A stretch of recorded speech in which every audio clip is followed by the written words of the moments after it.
relais ces gens, ils pourront revenir à d'autres dates. Donc, vous allez pouvoir amener les gens d'un webinar vers un atelier après. On peut rediriger les gens d'un événement vers un autre. Certains sont déjà venus m'écouter à d'autres événements. Vous êtes d'accord? Vous pouvez mettre oui dans le chat. C'est bien la preuve aussi que le reciblage, ça fonctionne. Donc, on peut ramener les gens d'un webinaire vers un atelier. On peut ramener les gens après vers une masterclass. Vous voyez? Vous pouvez faire un webinaire, puis après, ramener les gens vers des petits ateliers à 8 ou 12 pour travailler sur leurs problématiques en petit comité, vous voyez? Les présents, bah, ça va dépendre des horaires. La curiosité est d'être omniprésent.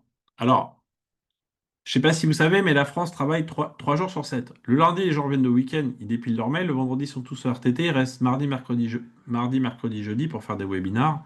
Le vendredi, là, je l'ai fait sur 2 jours pour volontairement les gens qui travaillent en semaine puissent venir le vendredi et le samedi pour mes 2 jours, pour permettre que les gens puissent faciliter.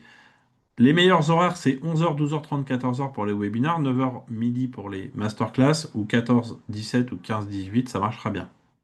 Et après, vous faites de la rotation le mardi à 11h30, le mercredi à 12h30, le jeudi à 14h. Et puis les 3 autres, vous mettez des horaires différents pour laisser du choix aux gens, vous voyez, pour que chacun puisse venir. Si les gens ont des enfants à garder le mercredi, ils pourront venir le jeudi, et ainsi de suite, vous avez compris. Il faut créer de l'excitation, donc offrir des ateliers, des masterclass, des e-books, des livres blancs, des livres numériques, physiques, rendez-vous, démonstrations, onboarding. Il y a plein de choses à proposer. Après un webinar. Il faut que les gens, vous leur faites bloquer la date dans leur agenda. Donc, il y a des outils pour que vous leur envoyez une notification dans leur agenda aussi. Ça, c'est important. Vous pouvez faire des séquences d'autorépondeurs pour faire des relances par teasing avec des petits mails entre les semaines avant qu'ils s'inscrivent pour leur dire coucou, il y a bientôt le webinar. On va parler déjà d'un sujet dans le mail avant le webinar en lui-même, etc. On peut faire des séquences de SMS, vous en avez reçu ce matin pour ceux qui avaient mis leur numéro de portable. On peut faire plein de rappels différents. Il y a des systèmes automatiques qui permettent de faire tout ça.